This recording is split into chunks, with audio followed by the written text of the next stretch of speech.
Hello, everybody, and welcome back live to the Elite Racing Network's presentation of the Elite Racing League here for the SMRI Productions Grand National Series.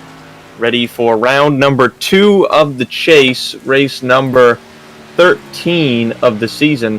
Getting ready to get started here. It is 100 laps, 150 miles around the Charlotte Motor Speedway in Charlotte, North Carolina, and Concord, North Carolina, actually, technically. For the FMX 100. Getting ready for an exciting race here. Qualifying has just gotten underway here from the Charlotte Motor Speedway. A few cars have set times already. Some guys like to wait to the end to let temperatures cool down. We've got 28 car field here for this mile-and-a-half track. Expected to put on a great race. We raced here earlier in the season in the JoinAPS.com Cup Series. And I expect more of the same kind of action we had last time around in the Cup Series, which was a really good time. A mix of long runs and short runs that put together a really thrilling race from the driver's seat perspective, of course.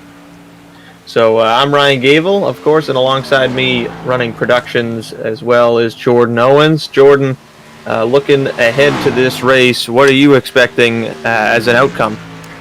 Well, I'm hoping for a more racier track surface. I talked to some guys before the race, and they told me the bottom lane was working. And, in the Cup Series, that didn't work so well for us. So, hopefully we can see more opportunities for passing here. We'll just see how it plays out. Yeah, I'm hoping that it does a really good job here, this new update since the new build a couple weeks back. A new top groove coming in, which we saw in the Cup race a few weeks ago. Was the top groove was really dominant, and I'd love to see more of a mix of the top and the bottom, but either way, I think whichever groove we're running in these Xfinity type cars, it's going to be fun, and these guys can make any line work, so we'll have to see how it plays out. Right now, the top of the board in qualifying, Chad Frankenfield ran a 31.091. The fastest man in practice was Matthew Weeks, who was your winner here last season when it was the season finale. And I believe it was a 300-mile, 200-lap race last season, so half the distance. But it's Matthew Weeks that was fastest by a good margin in practice. And we'll have to wait and see what he can do in qualifying. As you see, Damian Leininger out on the racetrack just went 4th fastest. Nick Massey just went 2nd fastest. There's a lot of lap times getting laid down right now. Trevor Elam just ran a 31.061, which puts him to the top of the board. Also want to mention really quick is when it comes to the playoffs, last week's winner, R.C. Enerson, won last week at the Daytona International Speedway road course. Dominated that race in every sense of the meaning and took home the victory, and it would advance him to the second round of the chase, but unfortunately RC has some real-life racing commitments as the month of May gets going. He will be competing in the Indianapolis 500, the real-life Indianapolis 500, that is, of course.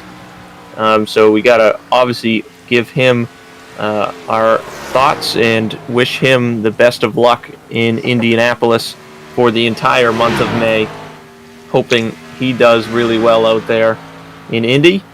But he will be missing at least the next couple of weeks, if not more. But hopefully he can come back toward the end of the season and pick up some races there. But qualifying has come to a close, and it is Ryan Lutz with a 31.034, just shy of Matthew Weeks' quick time in practice. And Weeks didn't complete his qualifying lap. Did not get a lap in, so unfortunate there for Matthew Weeks. Chase contender with a bit of a heartbreaker there, but Ryan Lutz on the pole, not in the chase. He missed a couple races during the regular season, which caused that, but he will be on the pole. And I don't know if you call it a throwback scheme you're seeing there, but that is a Big Poppy, David Ortiz-inspired paint scheme there for Ryan Lutz. His teammate and regular season champion Tyler Fode will start on the outside of the front row. As you can see, cars hitting the grid as we speak.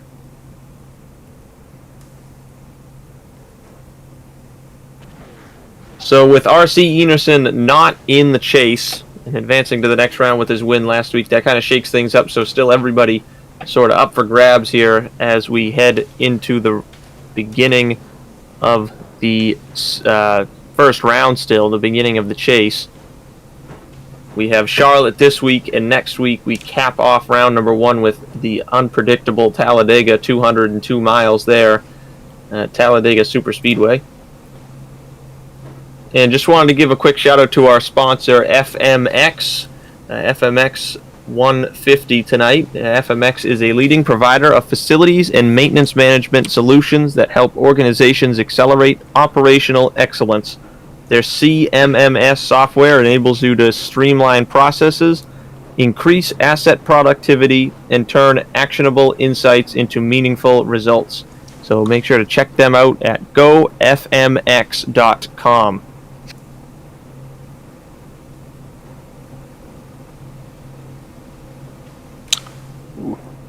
Looks like Ryan Lutz is making sure he can find first in reverse there. Yeah, hopefully don't need to use reverse, of course, but he's making sure it worked. As we now get rolling here on the unique grid that is at the Charlotte Motor Speedway. Some of the newer tracks, this is a newer updated Charlotte Motor Speedway. Once the Roval was built, they rescanned the racetrack, and they made this gridding procedure a little unique with the cars all fancied up like that on the front straightaway. All sitting in parallel lines across the front straightaway. Yes, the field hurries up to grid because they only have one lap. So yeah, that is the negative of that, is you're waiting for the guy in front of you to roll before you roll, and you got to get caught up before we go green. Some of the guys at the back of the field kind of have to rush to get there, as a lot of the field is still coming out of turn number 2 here. Yeah, I saw Trevor Elam. He was pretty slow to pull off, so it's kind of backed the whole field up. It looks like everyone's going to get there. It looks to be that is the case. 28 cars in the field. Also, Nick Massey, who was slated to start in 8th position, is starting from the pit lane. So, interesting development there, but could be strategy, maybe not. 100 laps, hopefully we go green a long way. 150 miles from the Charlotte Motor Speedway. The FMX 150 is green. Ryan Lutz with a great start over Tyler Fode. Yeah, a lot of the field spread out really quickly there to turn number 1. Ryan Lutz jumped it really early. Some guys might have been sleeping there because the field is strung out pretty quick. The battle is for 4th. That is Josh Adams and Chris Wright down the back straightaway in for turn number 3. Let's see if Wright can make that top groove work. A lot of grip up there, especially in the longer runs. In the short runs, you can definitely make that bottom work a lot better. I have noticed. We'll have to see how this race plays out, though, as Ryan Lutz is going to complete the first lap number 1 in the lead. Yeah, this is a great battle for 5th here. Josh Adams is really working that high line. And Chad Frankenfield's trying to see who he wants to follow, because he wants to follow the guy that makes the pass work, and right now they are drawing even after every single set of corners. Chad looks like he wants to roll this middle groove right on that seam. He's going to come down to the bottom here on the exit. Still nobody giving an inch. Chris Wright and Josh Adams dead even for that entire lap side by side. You don't want to burn up your tires, but you want to get around that guy. So it's a mix between pushing and managing tires, as Josh Adams seemed to struggle through 1 and 2 there. But nobody is giving an inch, as the top 3, because of this, have driven away. Trevor Elam right up the back bumper of Tyler Fode, who's right up the back bumper of Ryan Lutz. But here goes. Chris Wright, Chad Frankenfield are going to get around Josh Adams. Yeah, it was a good pass by Chris Wright, but now he's got Chad Frankenfield all over him, and Josh Adams is going to follow suit and try and get that spot back. Yeah, it looks like we're going to go right back to it again. Also, battle up here for 2nd position. Trevor Elam has made the jump on Tyler Fode, and he has cleared him through 1 and 2. Looks like Fode's going to lay back and focus on saving tires here for a long run. This hot, slick racetrack definitely could rip up your tires. We're looking at a track temperature of 121 degrees, so pretty high on the track temperature. But Trevor Elam has decided to push. Yeah, and this is only like the 3rd race for Trevor. He's really impressing so far. Yeah, he definitely is, as he gets right to the back bumper of Ryan Lutz. And he almost gave him a bump himself, but he's going to stick his nose in there. Ryan Lutz is going to let him go. He's going to let Trevor into the lead, and Trevor's going to try and run away. Yeah, this is only his 3rd race. Last week at Mid-Ohio on the road course did not make a ton of noise, but it was 2 weeks ago on the regular season finale when we were at the Martinsville Speedway, he found himself up within the top 5 for a lot of that race.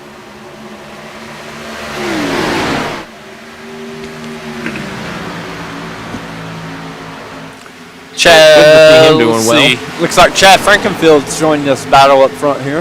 He's all over Tyler Fody for third. Yeah, that's another driver that tends to not do a lot of tire saving, especially on the short runs. You'll see Chad Frankenfield chop through the field. He is doing that right now. Started 6th, got by Adams and Wright, and has reeled in the top 3. He's got a hook set on the back bumper of the number 40, and he is going to soon try and make a move here. As we know, these 2 Lake Norman cars in front of Chad Frankenfield are going to probably try and save some tire, as we saw them deal with the 24 of Trevor Elam. They let him go versus trying to defend or try to run away. They are taking it easy here, running nose to tail, as Trevor Elam is trying his best to pull away. He's made a little bit of ground up and pulled away from the 36, but not a ton. We'll have to see how hard he pushes or if he decides to start saving those tires. Yeah, it looks like for now the bottom lane is going to be the preferred lane. Pretty much the whole field is running down there right now.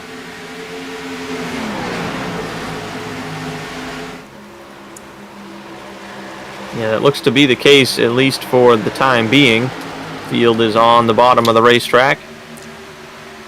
Also, talking about our situation on the point standings here again, we do have R.C. Enerson, who has dropped out, and also Scott Crump will be missing this race, and he also missed last week. He will be at Talladega in a must-win situation next week, but the odds of that are slim to none, just winning in Talladega in general. I mean, it's 1 and however many cars show up are your odds. So we'll have to see how he does there next week, but you drop them 2 out, and it's a really tight battle here to make it into the top 9. We cut from 14 down to 9, which is now technically 8, because the number 1 car, R.C. Enerson, in the points would drop out. So it is between David Tooker and Damian Leiniger, I believe.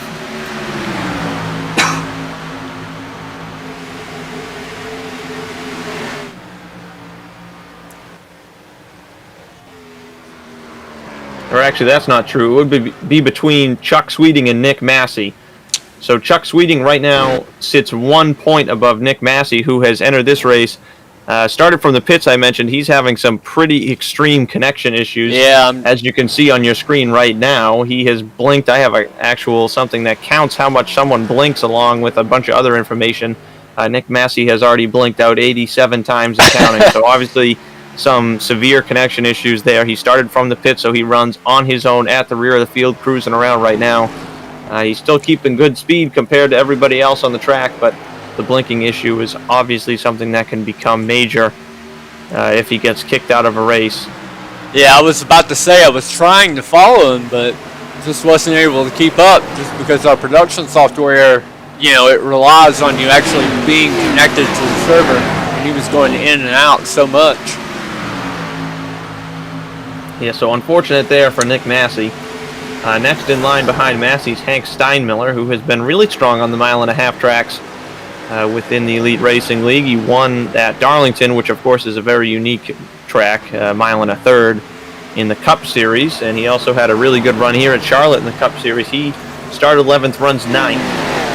So a solid running position there for Hank Steinmiller, who is just outside, as well as Josh Clark is the next guy in line in the last car from the outside looking in the number 28.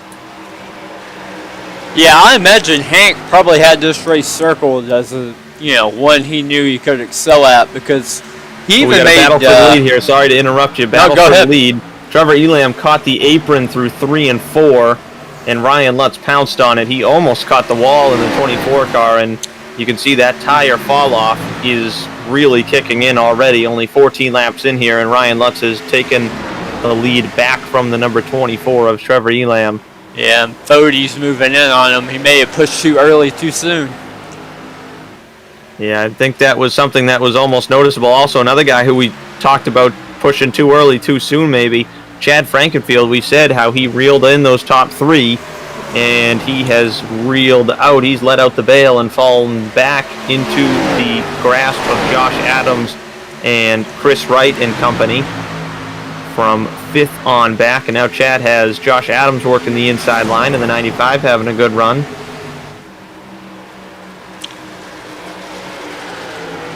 Yeah, and they're lining up behind him. He's kind of got a whole pack of cars here, just kind of boggled down. Yeah, an interesting situation. He's got himself in there. Ooh, they're going to make some contact there into turn 1. Chad, not sure, he might have come down a little bit more than he should have. Unless Adams washed up. I didn't really get a good look at it from my angle. Yeah, it looks like Adams was on his way down to the bottom of the track, but he was taking kind of a lazier entry, and Chad yanked it down and got into his right rear. Minor contact. Chad's able to fall back into line behind Adams, but the top 3 now have broken away in a big way. Yeah, looking through the field, here is Matthew Weeks, who didn't set a qualifying lap. He's up to 18th. Yeah, he's moved up a few positions, not a ton. And he's got 10 cars so far. Yeah, definitely got quite a bit of work to do, but obviously trying to save tires at the same time, as this race does have the looks of having some long runs within it. Already on a pretty long one right now, 17 laps complete at the stripe for Ryan Lutz.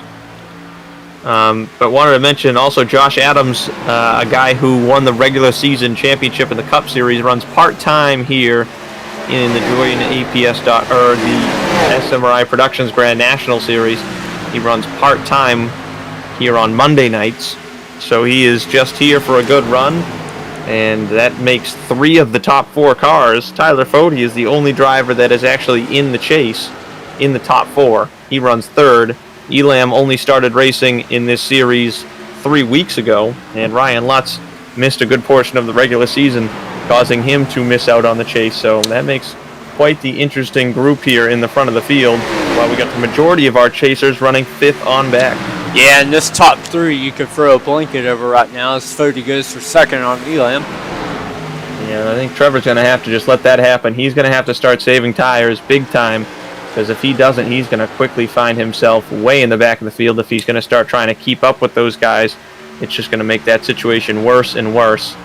But now Tyler Fode up into the 2nd position behind the 36, Big Poppy Ryan Lutz, leading the field through 1 and 2. He has led not all, but the majority of laps. Trevor Elam led a couple and has now fallen back into 3rd, where he started. 1, 2, 3, 4 are the same as they started, although they've swapped around a few times. They're back right where they started. Also, David Tooker just made a move and got by Chad Frankenfield for the 5th position. Yeah, we see that on the screen now. Chad Frankenfield trying to fight back. Yeah, Tooker comes in here 8th in the point standings. 7th, actually, if you remove R.C. Enerson. So 7th in the points. He's a really good road racer, and he found himself with a 3rd place finish at the Daytona Road Course last week, but just the lack of playoff points is what set him back in the 8th position, even with the 3rd place finish to start the chase. Looking for another solid result here, though, as he runs in the 5th position. I believe last season he won the championship when we ran here at this track. It was a hectic season finale. Yeah, I was about to just say it's worth mentioning he's the defending champion of this series, so he knows how to get it done. That is for sure.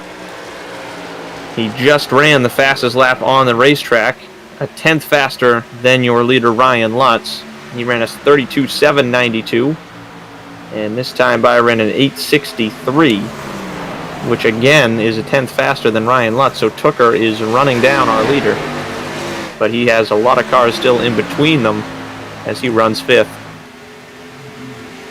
Looks like Elam was thinking about making a move on Fode and just ducks back in. This top 3, they built a pretty good gap on 4th place Josh Adams. They're about a 2nd ahead of him.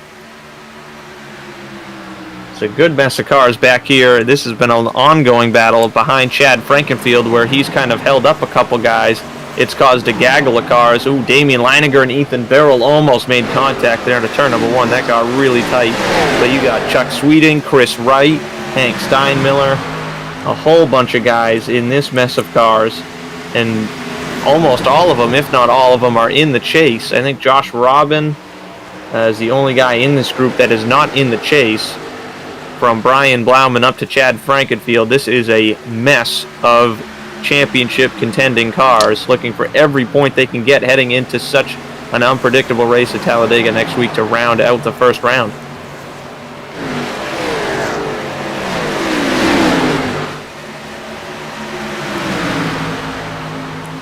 Yeah, it's 2x2 there.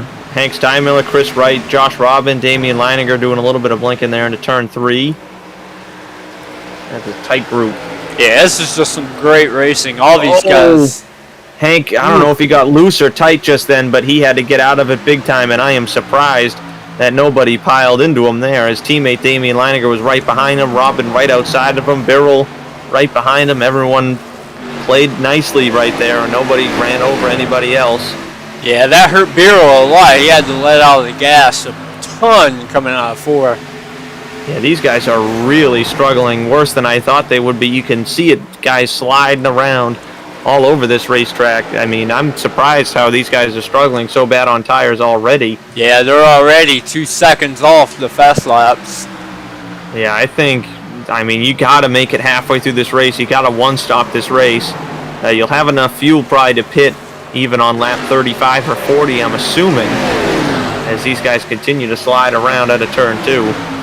I'm assuming you'll have enough gas to pit on 35 or 40-ish to make it to the end, but I'm assuming the best strategy is to pit at halfway, albeit if there's no caution. So we'll have to see what these guys do, but the way these tires are struggling, short pitting might be the move to make. We'll have to see what ends up getting it done, because again, it all matters is when the caution falls, if we get one. And the way these guys are racing right around this group, yeah, we're bound to have one. I completely agree. You look here, Nick Massey, he's slowly reeling in the rear of the field, but he's almost a lap down. You know, he's like 25 seconds back. Yeah, in case you're wondering where the blink counter was standing for Nick Massey, it is off the edge of my screen at 230-something. I can't see the last digit, so 230-something for Nick Massey on the blink count. There's another one. As he continues to have issues, which is very unfortunate. He qualified 8th, runs 27th, which is last position. Yeah, it looks like Chad Fernquist didn't actually make the race, so he'll be credited with 28th. Got any more chase guys that are running down the field? I'll cover them here. Yeah, they're sort of all up in 16th or better. Matthew Weeks is the last running of the chase guys in 16th right now. We said he had issues in qualifying and started toward the rear. And then basically everyone from Weeks on up is chase guys, all the way up through to David Tooker in 5th. I mean, it's an impressive group of guys we got going on here. Gerald Campbell actually is not in the chase. He runs 14th, and you got Birrell 13th. Blauman and Chris Wright are side by side for the 11th position. Hank Steinmiller, Josh Robin. Ooh, we got one car already diving off in the pit lane is Gerald Campbell. An interesting call there. We are very early into this race, 30 laps. Not sure if maybe that is the right strategy. Who knows? These tires are falling off so much. It might just be we are 2 seconds, like you said, off the fast lap times at the start of this race. He may possibly be thinking about a 2-stop. Yeah, I think that might be the plan here for Gerald Campbell. We'll have to see how much more the tires fall off, because they do tend at a lot of places to plateau, is the term I like to use. So you'll fall off, say, 2 seconds a lap in 30 laps, but you might remain at 2 seconds a lap slower for another 30 laps. So you could go maybe to lap 50 running 33 1s and 2s, which we're running right now. But or you could fall off another 2 seconds. Who knows? We'll have to see what these tires do here on this run. But Gerald Campbell and now Ethan Reasoner as well have decided to attempt a 2-stop. And yeah, these guys not in the chase might as well go ahead and send it and try something different than everybody else. Yeah, and while that was happening, Trevor Elam got super loose in 3 and 4. And he's getting passed by Adams and Tooker. Yeah, that's going to be the effect of pushing too hard. And he jumped himself right into the lead after starting in 3rd early in the run. and has now shot himself in the foot with that strategy and has started to fall back in the race in the field.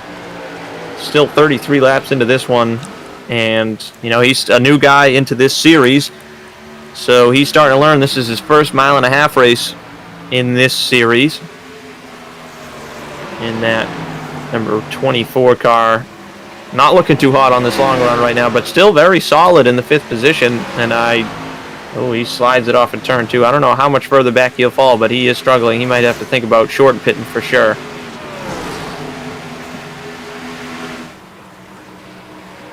Also, Damian Leininger, he just made a huge move and got into Chuck Sweeting into turn 3. He is out of control. Drove it in there too deep. Lost it on entry. Caught Chuck Sweeting a little bit of net code. He got lucky. No damage. Everyone hang on to it. Caught him with the right rear and then got loose again out of 4. But Leininger holds on to it. Trying to make a move there on Sweeting. Those guys sit on top of each other in the point standings. 8th and 9th rather.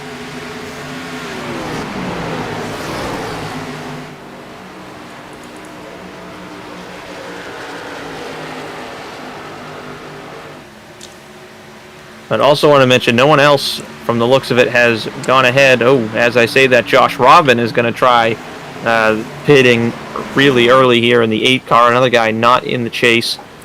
So he's going to try something a little different. Yeah, it's worth mentioning, Robin and Campbell, they barely missed the chase cut too. So these guys are very competitive in the series. They're just trying something different to, seal a W. And I just looked at Gerald Campbell right now, has just caught himself up to this mess of cars we've been watching a lot here around the 5th through 10th position, and he is just ripping the fence where nobody else is, and he is just clearing guys one by one like they're stocked. And that's just how big of a difference these tires are going to make. Yeah. As he literally just passed, I think, 3 cars in that one corner. Yeah. He's going to have 20 mile an hour on Sweeting and Frankenfield down the back straightaway. Frankenfield gives him the inside. Yeah, good thing he saw that coming. It can get scary at times when you got this situation, which tends to breed a lot of cautions as well when this happens.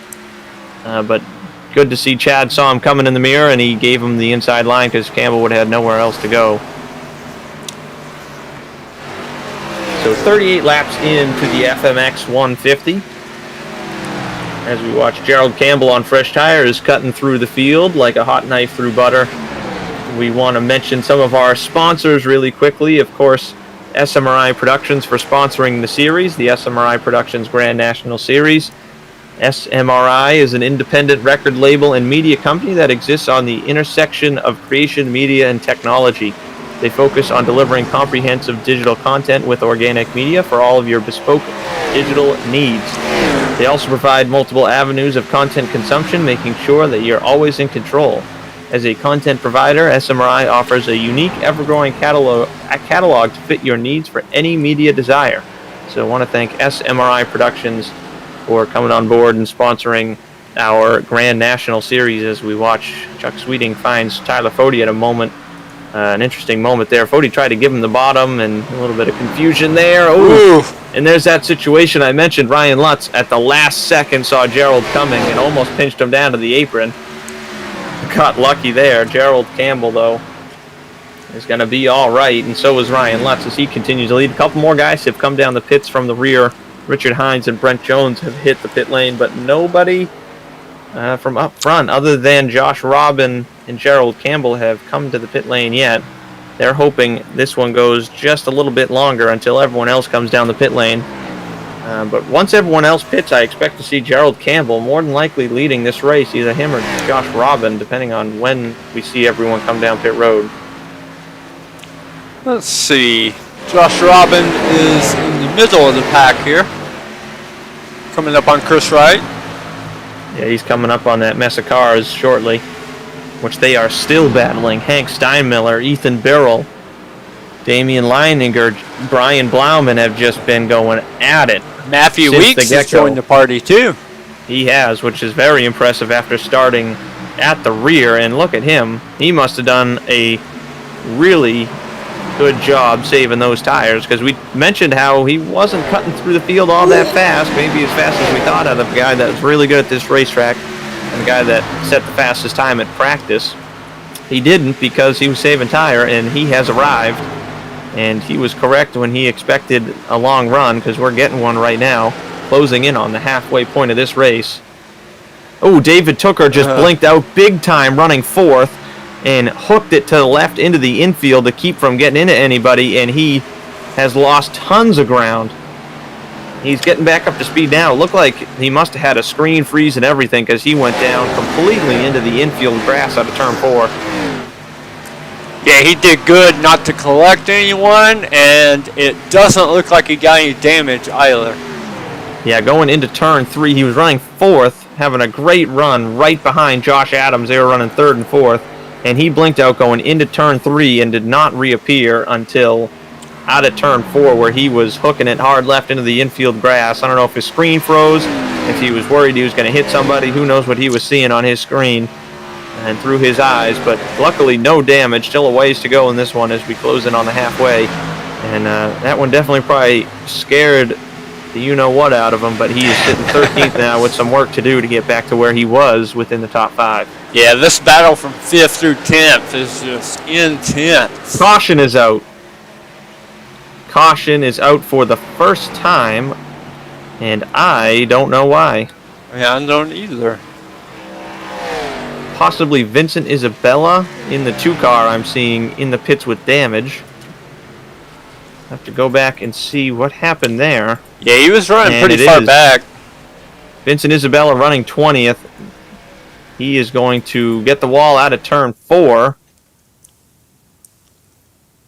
He might have actually even blown a tire. He got tight. He didn't get loose, and then it went around on him at the front straightaway.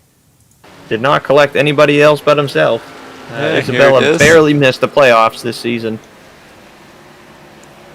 You see a replay there. Yeah, he looks like he got tight, got the wall, and that knocked him out of control. Yeah, just barely enough to cause the caution. Yeah, almost kept it straight, but he went around, which throws a wrench in things for those guys that tried to short pit, because they just needed a couple more laps till everyone else came in the pits. Then they wanted a caution while they were out front. But Josh Robin, lucky for him, will be the lucky dog. Gerald Campbell is on the lead lap, but 21st, and he'll have to pit to equal out on tires. He's done 16 laps now. So unfortunate for everyone who tried the short pit strategy, but these guys who stayed out are going to benefit here, as they are all going to come down pit road just shy of halfway under caution for the first time.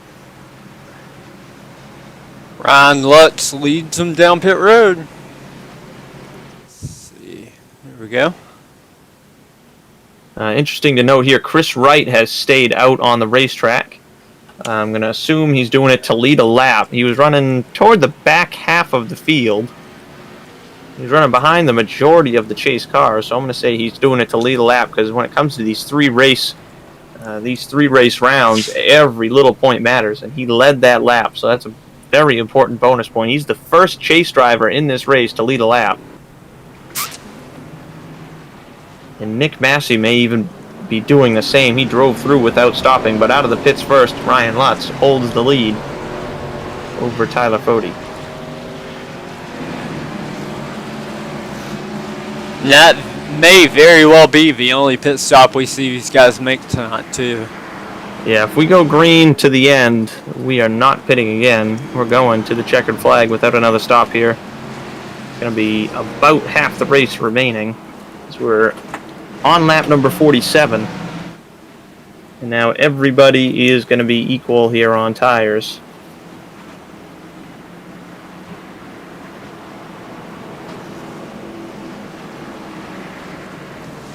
We'll take this moment to step away for a commercial break, and we'll be back in a moment.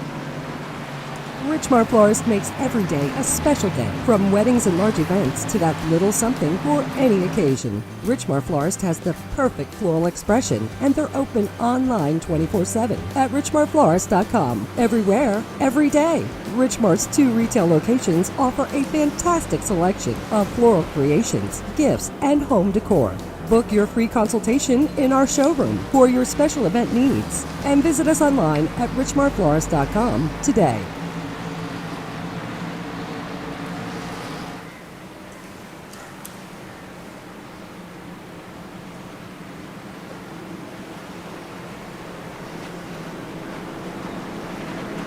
February 15th, 2021. Chapter 2 begins.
It's Monday, February 15th on Belly Up Sports TV. Yeah, so got to thank Rich Marr Florist for coming on board, as well as Erska. They run tonight. Jordan, where's Erska at tonight? Erska is at the Rock. At the Rock. That's fantastic. I think we were there earlier in the season in this series, if I'm not mistaken. Yeah, you're right. We were. And it is a really fun racetrack that is a perfect mix of a short track and a mile and a half all at the same time. In my opinion, I think it's a really, really fun racetrack here on iRacing. But just real quick, Rich Marr Florist serving the Lehigh Valley and beyond since 1955. Rich Marr Florist has grown into one of the most recognizable floral names in the racing world. Rich Marr Florist offers delivery around the corner or around the world. With a simple and easy-to-use website, www.richmarflorist.com, they offer selections for any of life's special occasions. And Rich Marr Florist is proud to partner with Pocono Raceway, Dover International Speedway, and drivers across all 3 series of NASCAR. So make sure to support the family-owned company who supports your favorite sport virtually and at the track. Call and order online today as we are back underway. Green flag for the FMX 150. Yeah, great start by Ryan Lutz. He's going to lead Tyler Fody into 1 here. Yeah, that's twice now. Been no competition from Ryan Lutz in the field behind him. He gets quickly single file. It's just been no competition since that initial restart and this restart here. Ryan Lutz has been able to drive away back in the field. Josh Adams is going under Chad Frankenfield. Frankenfield going to try to make that middle groove work. Oh, but he's going to have to get out of the gas, so Adams still there on the inside.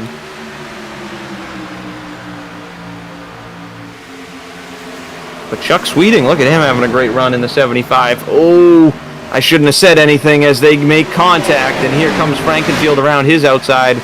They hang on to it as the commentator curse, something I haven't been too guilty of this season, almost came into play there. Sweeting hangs on to it. Oh, but they're getting awfully feisty back in the field. Frankenfield, though, up into 4th.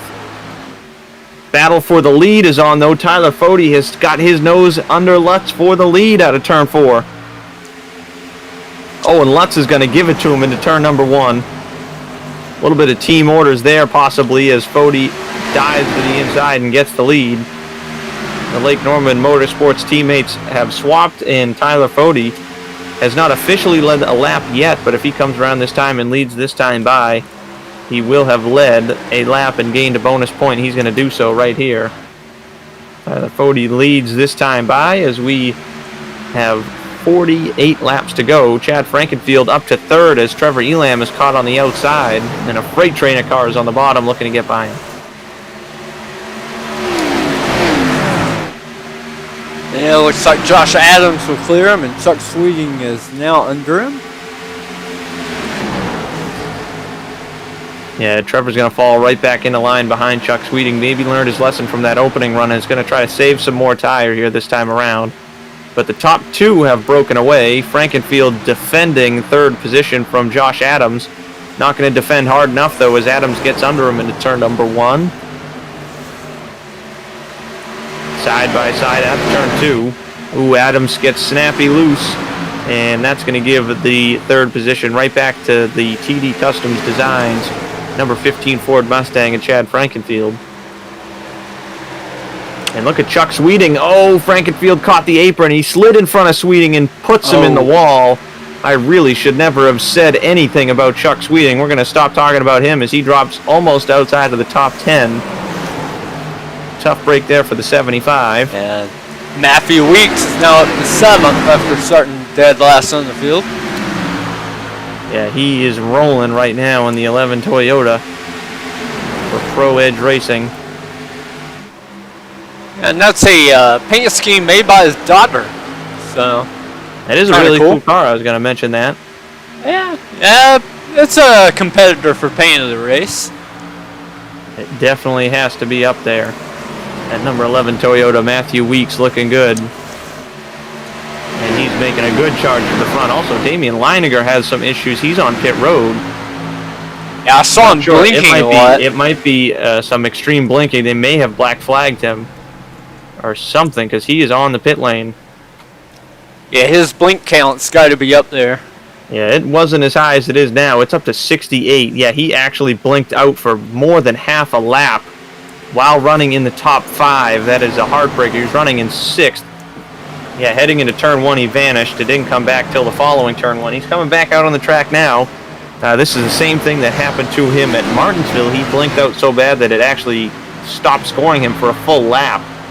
And that costed him a lot, and he wound up rebounding for a good run. But this is hard to rebound from when we're early in the chase. He came into this race on the bubble of making it to the next round already, and now in a race where not a lot of chase drivers have had issues, he has found himself 25th, the lone car, 1 lap down. And as you can see, Nick Massey is still struggling with the same issue. Yeah, Nick Massey, though facing the same issue, is blink counter up to 270 something. He is still having that issue, but he's crawled up to 18th, so trying to make the most out of it while still respecting other drivers. And we do have a battle for second position. Josh Adams has reeled in the top 2 of Lutz and Fody, and the part-time driver of Josh Adams up into second.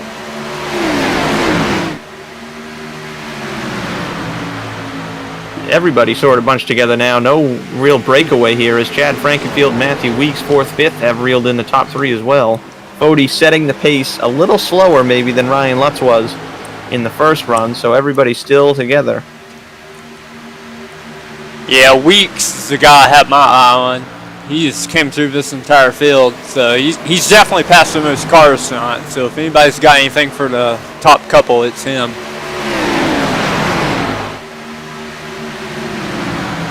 Yeah, from 23rd up to 5th. Also his teammate Ethan Barrell from 13th up to 6th position.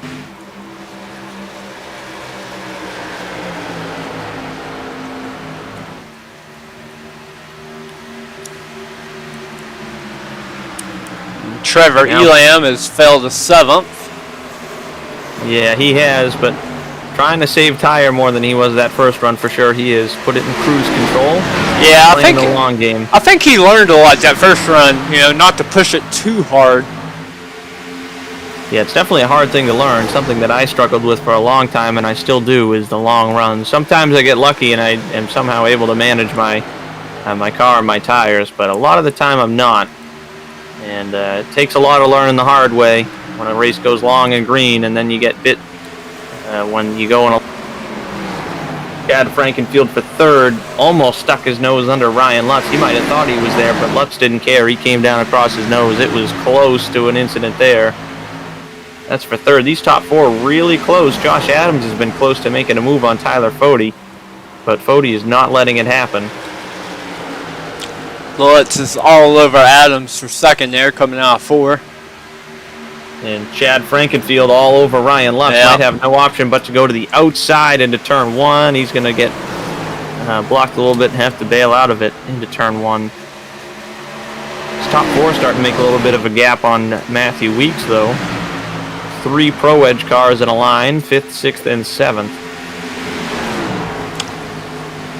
Chad tried to get under Lutz there. He's trying to get under Adams. Man, it's just a gaggle right here for second.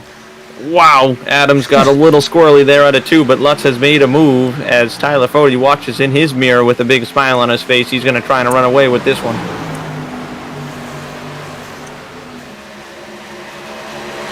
And they come out of 2, still side by side. Frankenfield's got nowhere to go. Track in front of him is blocked unless he really wants to get anxious here. And he is. He's going to make it 3 wide into turn 3. Oh, he got him.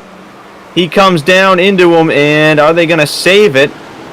Oh, no, they're not. And it's going to take out the whole Pro Edge trio and more. Oh, man. Right in the front of the clean field. Race. There goes Beryl. Clean race, no more. Nick Massey. Oh, man, oh, man, oh, man. Brian Blauman is destroyed, among many others. Gerald Campbell. Dustin Jur got a big hit in it, I believe. Gonna have to go back and take a look at that one. It may have been a case of that word that we hate to use, but I think Chad got chopped into turn 3. He had his nose in there. As aggressive as you got to be in these races, he went for it 3 wide. I didn't think he would. He did, and he had his nose in there, and Ryan Lutz came down. Well, we're going to follow from the cockpit here and see. We got the Stay Tuned Sports replay here. Yeah, you're going to see Chad has his nose under there, and he's on the blue line, and they're making contact. He thought he had it saved and got clipped, yeah. Right hooked in front of everybody, which took out at least half a dozen cars as the whole field is going to have to come down pit road for repairs and tires. Yeah, let's see here. Here's Matthew Weeks' view of it. He kind of got the worst once they made contact for the second time. Yeah, he's going to have nowhere. I thought he had it missing. He does a great job checking up initially. As you're going to see right here, when Lutz comes down, he thought, oh man, I barely missed it. Not really. Yep. He just got taken out. All there is to it. Definitely an unfortunate situation there. But Chad Frankenfield had his nose in there, and unfortunately, contact was made.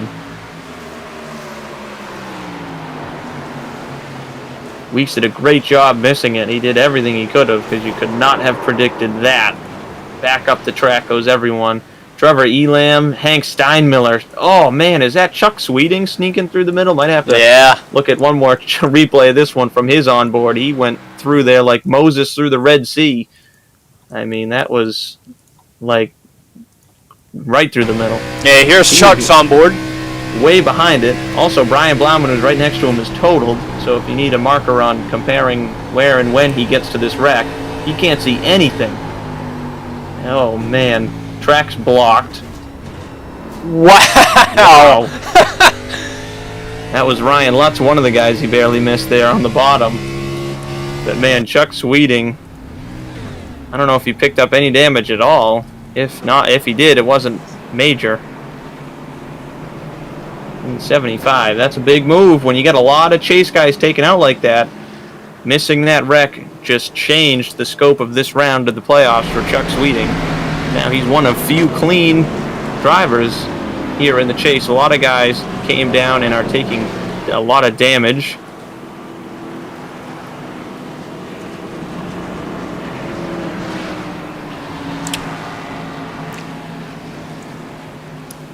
We got a whole different race in our hands now. Yes, we do. Josh Robin has stayed out for the time being. 20-lap old tires. I'm going to assume he's going to pit because 20 laps is a lot of time on tires. Still have over 30 to go. So I expect Robin's going to pit, but Tyler Fode still leads.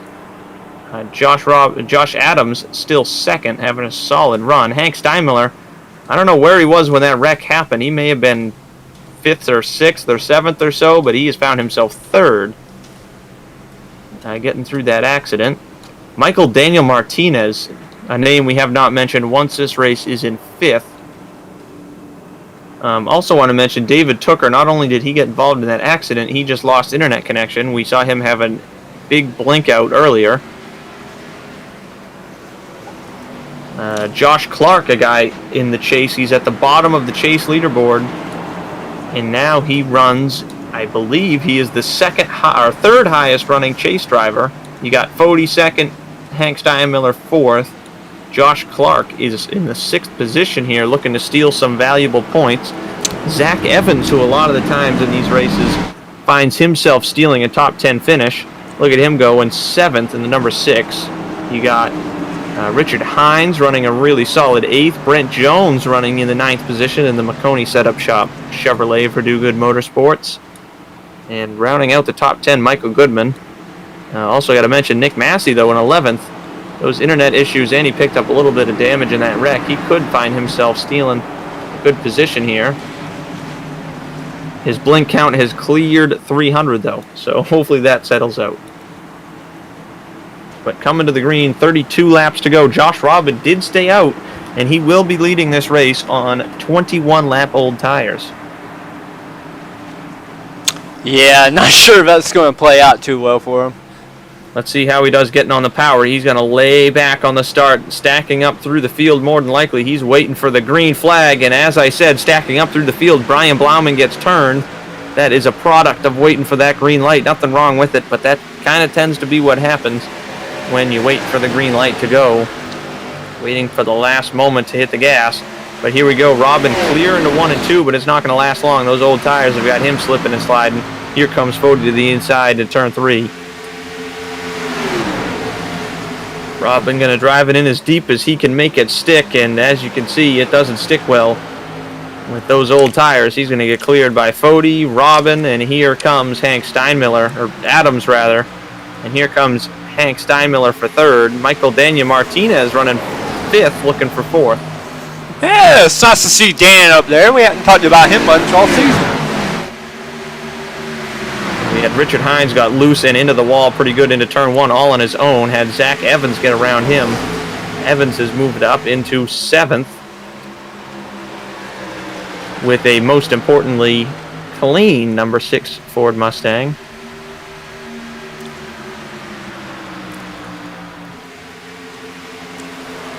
That wreck did make it an opportunity for us to see a bunch of guys up front we never really get to talk about. That certainly did. But pretty strung out, as that mess there caused some moments through the field. Tyler Fody, though, leading with now 29 laps to go. Nick Massey has been charging by a couple cars. He is moving up in close to 7th, a guy that we thought was going to lose tons of points with this race with the internet issues he was having. Nick Massey has just moved into the 6th position now past Josh Robin. So from worst to 3rd in the chase, or 4th rather, in the order of chase drivers. He's still blinking a little bit. He is hanging on to a solid position with a bunch of damaged cars behind him as Frankenfield slaps the wall out of 4. Oof. Chuck Sweeting, the wreck avoidance king tonight, is going to make another position on that. He moves up into 7th. Chuck was our winner in the cup race here, so he knows what it takes to get it done around here. Yeah, he certainly does. Trying to make another good run out of it. Was running in that messy battle that we had running 5th to 10th in that opening run of the race, and oh man, he has got to the bumper of Nick Massey. Surprised we didn't see any net code there. They got really close, and we know Nick Massey's got some internet issues. That's usually what causes some pretty bad net code, but survives that time by. He's going to let Sweeting go, so Sweeting up to position 6. Here's Josh Clark in 5th. He's chasing down Daniel Martinez. Really trying to take advantage of what happened with that wreck. It took out a bunch of good cars. Clark is in the chase, correct? He is. He is the 13th out of 14 in the standings. Yeah, this could be a big knot for him. Yeah, the only car behind him in points is Scott Crump, who missed Mid-Ohio and this week. So, yeah, you're right. This could be huge. He's the 3rd chase driver in the field right now, running 5th. Michael Daniel Martinez in 4th, and Josh Adams is 2nd, are not chase drivers. So they are in it for good finishes, though, that's for sure. Michael Daniel Martinez running a stellar 4th place right now, keeping up with these guys. Actually just ran the fastest lap on the racetrack in that Amazon number 83 car. Hey, he's got speed. It's nice to see him get a chance to showcase it, too. That is for sure. Started 21st and has become the biggest mover of this race. Also, Harrison Talon, another guy, big mover, started 25th. Haven't talked about him all race. Currently sits in 8th, maybe 9th here, as Chris Wright is trying to work his way by. Yeah, they've both got by Chad Frankenfield, who continues to drop after hitting the wall there. Damian Leininger gets him.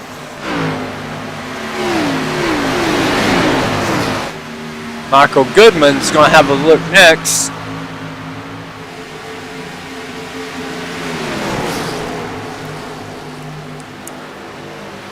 Yeah, Goodman's been running with next to Chad for a couple laps now back there. Having a pretty exciting battle for around the 12th position. 11th and 12th. Zach Evans has been waiting in the wings behind them.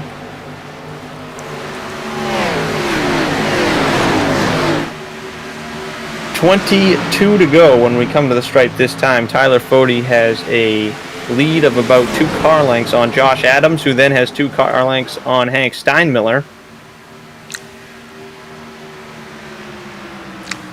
Fode is looking for win number 4 on the season. He's currently tied on the most wins on the season with R.C. Enerson. They both have 3 apiece. Fode looking for numero 4 here at the Charlotte Motor Speedway.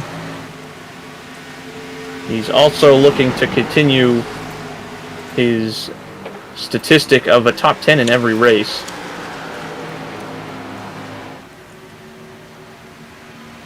Yeah, Fode is just putting together the most impressively consistent season we've seen. Yeah, it's got to be up there. That's really impressive. His worst finish on the season is 2 6th-place finishes, which is just incredible. Yeah, I'd be happy with 1 6th place. Exactly. That's really impressive. His average finish is even more impressive, 2.85. I mean, like 2 races into the season, if he had 2 good finishes, that would be cool. Yeah. But like 13 races, he has kept a consistent 2.85 finish percentage, and we've had, I mean, a really good car count throughout this whole season. We're getting a little smaller now as the regular season has ended, but I mean, every single race up until this week had 30 or more cars started. And this is the first race less than 30 cars. And that average finish, I mean, 2.85 is just incredible from Tyler Fode. And he is looking to bring that average down a little bit lower from the 2.85 with the lead late in this one. But Josh Adams looking to change that. Part-time driver here in the SMRI Productions Grand National Series, looking to make something happen. Regular season champion in the Cup Series. Having a strong run as usual when he races with us on the Elite Racing League, any car track type. Yeah, you know, he gets pinned as like a super speedway specialist, but he brings it on the 1.5 miles too.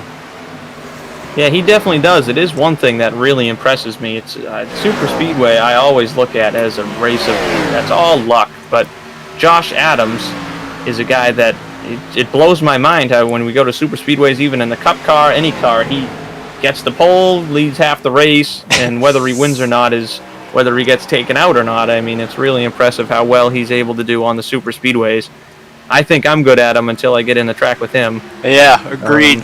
He's really impressive at those racetracks. Also wanted to mention Fode is about to catch some lap traffic. We do have some modified looking cars out here on the racetrack. Brian Blauman is destroyed. Matthew Weeks is destroyed. They're all there's Weeks and about Blauman to go laps down. Blauman sits last car on the lead lap in 18th. I mean, I get it, you know, they're in the chase. They have to do this for points. So Exactly. Especially when you got so many people having issues. Also, David Tooker, who we mentioned had internet issues, is rolling out onto the racetrack again after fixing damage and maybe resetting his internet router, but he is 19 laps down. But I mean, if he does 2 more laps, he passes Ryan Lutz, who's out of the race. He sits 25th, and that's a point that could be the difference maker.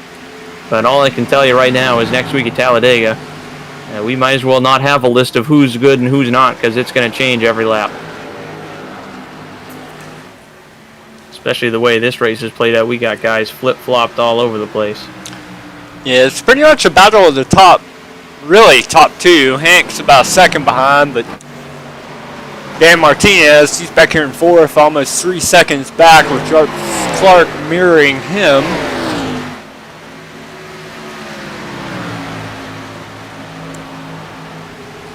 Yeah, Hank has slowly fallen off of these guys up in front of him.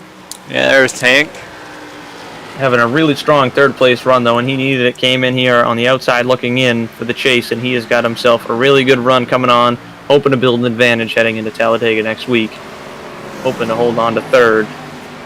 And Fody hoping to hold on to the win, even though he's already got a point advantage of 45 points coming into tonight. He's looking to add more to that. He has had the points lead since race number 1 of the season, and I don't think he ever lost it, because he won season opener at Daytona. And I mean, I don't think he ever lost the points lead during this season, which is another extremely impressive thing. I mean, in our Cup Series, I know the points lead changed multiple times between myself and Johnny Thomas and Josh Adams. I mean, this series has just been absolutely dominated by Tyler Fody, and it consists of the majority of the same drivers.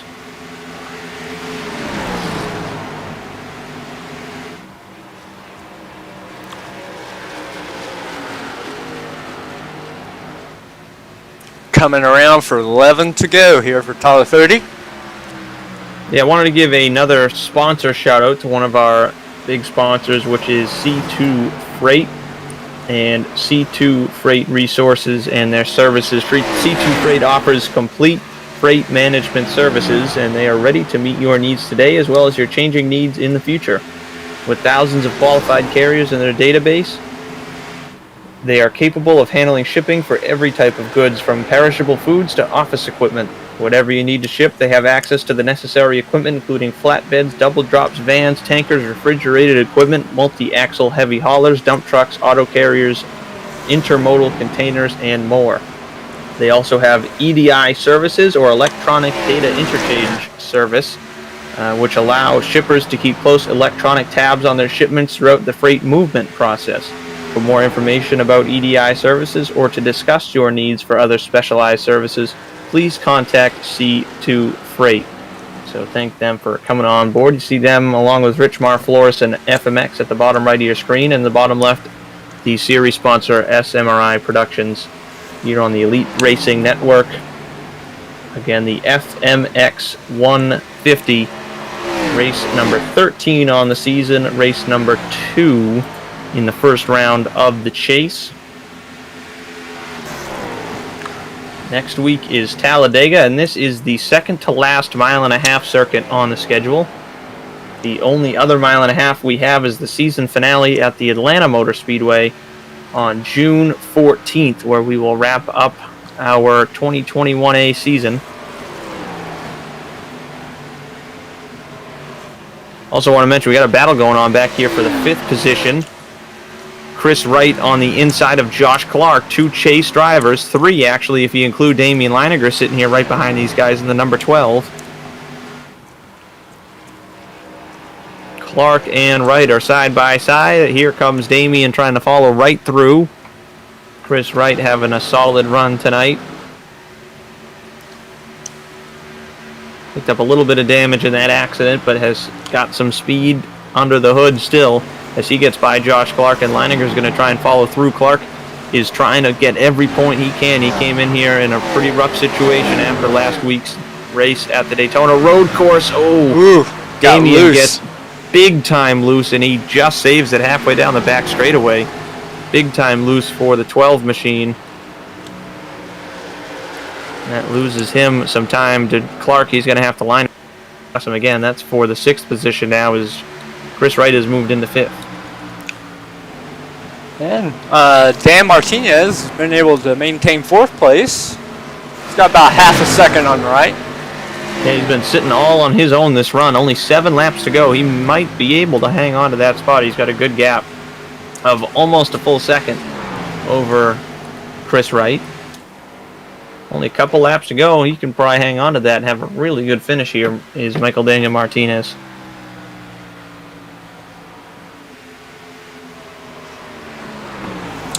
Tyler Fody all alone up front. Yeah, Martinez this season has a best finish of 15th at the Las Vegas Motor Speedway. So another 1.5-mile track, very similar to this one here at Charlotte. And this 4th place run would make it his best finish of the season easily. And I mean, he didn't do it on pure luck. That wreck definitely helped, but I mean, hey, he jumped into 4th spot and he has held it clear and running consistent lap times with some of the drivers we've seen winning races this season. So really impressive to see Michael Daniel Martinez running this well, and he's going to possibly pick up a great finish here tonight.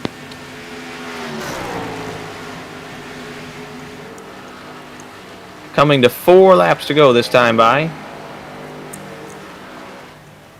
For Tyler Fody, battle for 6th position has picked back up again. Damian Leininger and Josh Clark are side by side for position 6. Nick Massey, who has blinked 300 times in this race, is trying to make the move on the both of them, trying to rebound from the poor start he had to this one.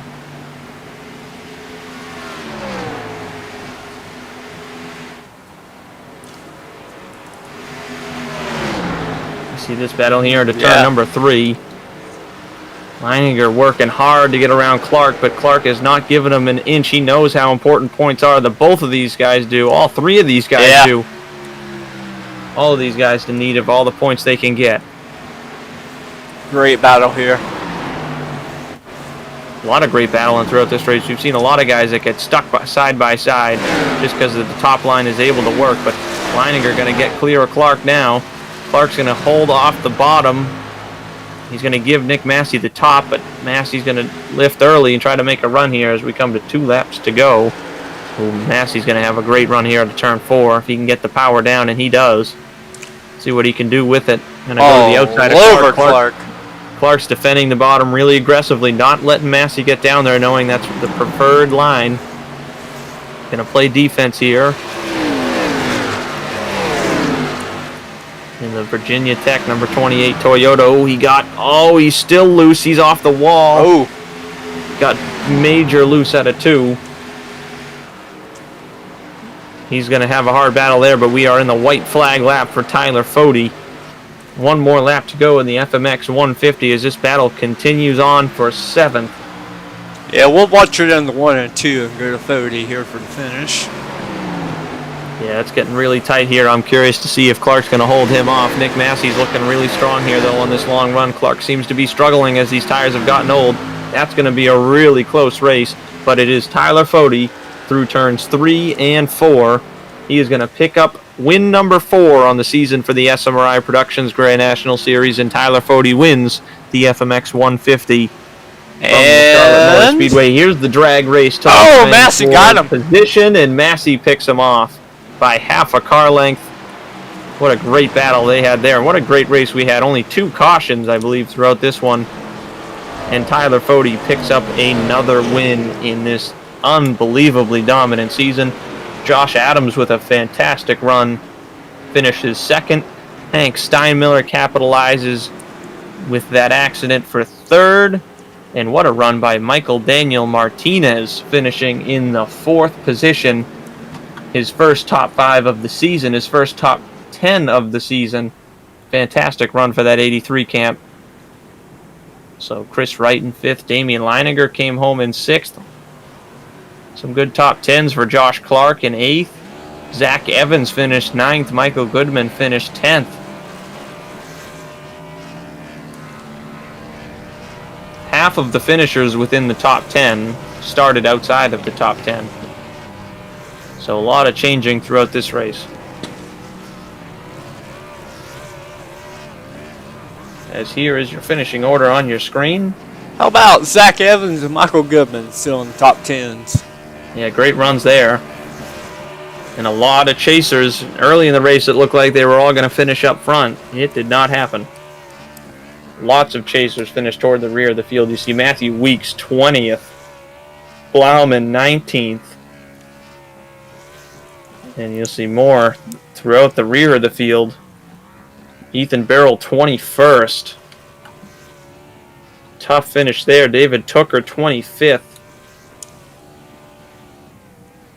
As Tyler Fode lights him up on the front straightaway. We're going to quickly jump here to our second place finisher. Josh Adams is in the waiting room. Josh Adams, Ryan Gable up here in the booth. You got me?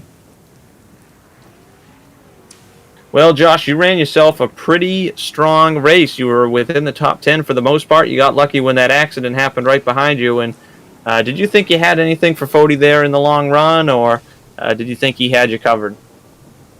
I thought I did, because they jumped out there in the beginning, like that first 50, and I was running pretty close. I think I just burned them up trying to stay with them there at the end. I would like to blame the 11, but I think I just burned them up there around 15 to go or something. Yeah, still a solid race for you, though. You're only running part-time here in this series. Of course, your main focus being on the Cup Series on Wednesday nights, but still a solid overall run. And heading into the Cup race on Wednesday night, I got to ask you, how do you think that's going to go on the Cup side of things? I believe we're at a road course there on Wednesday night at Mid-Ohio. Yeah, I'm just going to try and turn left and right as many times as I can without going in the grass. I'll probably go in the... Probably do that more than a few times, so it's probably the worst track for me possible. But we've got some momentum with this race, so we'll see how it goes. Yeah, definitely carrying some good momentum. Road courses can be tough for sure, but you've got a really good advantage there on Wednesday nights with that big points buffer you got from the regular season championship. So you should be able to hang on, and good luck there on Wednesday night, and congratulations on the runner-up finish here tonight. Yeah, those 15 points were the biggest thing that could have ever happened going to that place. Yeah, for sure. Is there anyone you want to thank before I let you go? Just Elite. We ran a good race. I'm sure you guys did a good broadcast. Fode ran a good race. Thank Chad and Lutz for taking out the field. Kind of made it easy behind me. Yeah, that always helps sometimes. I can't complain when someone else wrecks the whole field for me either. So congratulations on the good run, and hopefully we'll be talking to you again here shortly. Thank you. All right, well, that was your runner-up, Josh Adams. Still waiting on Hank Steinmiller and your winner, Tyler Fode, but they should be here shortly, though. But, Jordan, we had a pretty good race here tonight, I got to say. Love the mix of the different lines and mix of strategy. We had a long run. We had some short runs, some medium runs. I enjoyed that race. What about yourself? Oh, I enjoyed it. You take away that one big wreck, and we had a super clean race. The outside came in during the long run. People were able to defend. I thought it was fantastic. Yeah, I agree. I think that was a really fun race to watch and a really fun race to broadcast, of course. It's going to shake up the chase going into next week at Talladega, where anything can happen. The only thing we do know is that R.C. Enerson will not be making the next round, and the only thing we also do know is Tyler Fode will be. So excited to see how all that shakes out. Got to congratulate Tyler Fode, of course, again for another victory here in the SMRI Productions Grand National Series. We got Hank Steinmiller here. We're going to bring him up. Hank Steinmiller, Ryan Gable up here in the booth. You got me? I got you. Well, Hank, you had yourself a pretty quiet race. It was you were involved in that exciting battle in that first half in the 5th through 10th place area, which was a lot of fun from the looks of it, sliding around on old tires, and then some action in front of you got you a pretty good position for that final restart. Just talk us through that race. Yeah, it was. No one could really pull away from anyone, really. It was not quite like I've ever seen in these cars before. It was much looser than normal. Wasn't much getting off the gas, but we really had to back up the corners once they got a couple laps on the tires. There was a few guys out there making gigantic mistakes in front of people that would stack the field back up. So that wasn't fun being in the back of that and not knowing what was going on in front of you. Yeah, but still an overall really good run for you. Finished third, and a lot of guys that you're competing with in the chase got taken out and finished toward the rear of the field. So heading into Talladega next week, you've got yourself a little bit of a buffer. The points have yet to update, so I don't know the exact number. But what is your plan going into Talladega? Are you going to play it more conservative, or are you going to be running up front the whole race? What's your plan there at the Super Speedway? We will be in the back to have a fresh car until the last 5 to 10 laps. No reason to kill your stuff early in that race. We're still going to have to survive that to move on to the next round. Yeah, I love the strategy there. That's I personally agree with that one. Just hang out till the end. There's definitely going to be some carnage. So excited to see how that race turns out. It's going to be exciting. So good luck to you there. Congratulations on the good run. And is there anyone you want to thank before I let you go? Yeah, well, thank Juicebox Pod, my sponsor. They got some stuff out on Spotify, so go check them out. And thanks to you, Gavel, for putting on the broadcast. Yeah, no problem. And we will hopefully be talking to you soon. And good luck next week. Thank you. That was your third place finisher, Hank Steinmiller. We're going to move on to your race winner, Tyler Fode. Tyler Fode, welcome back. Ryan Gable up here in the booth. You got me? Well, back at it again. Win number 4 on the season. That's 2 in the last 3. I mean, you've just been absolutely unstoppable, and now you got to go into Talladega without a worry in the world, except for trying to help your teammates, I guess. But just talk me through how your race went there. It was pretty calm. You were within the top 2 or 3 the whole night. I mean, it looked like a good time out there. You ran a good, clean race. Yeah, it was fun. Definitely not what I expected, though. As far as the way practice was looking, I wasn't a real big fan of the way the car was handling.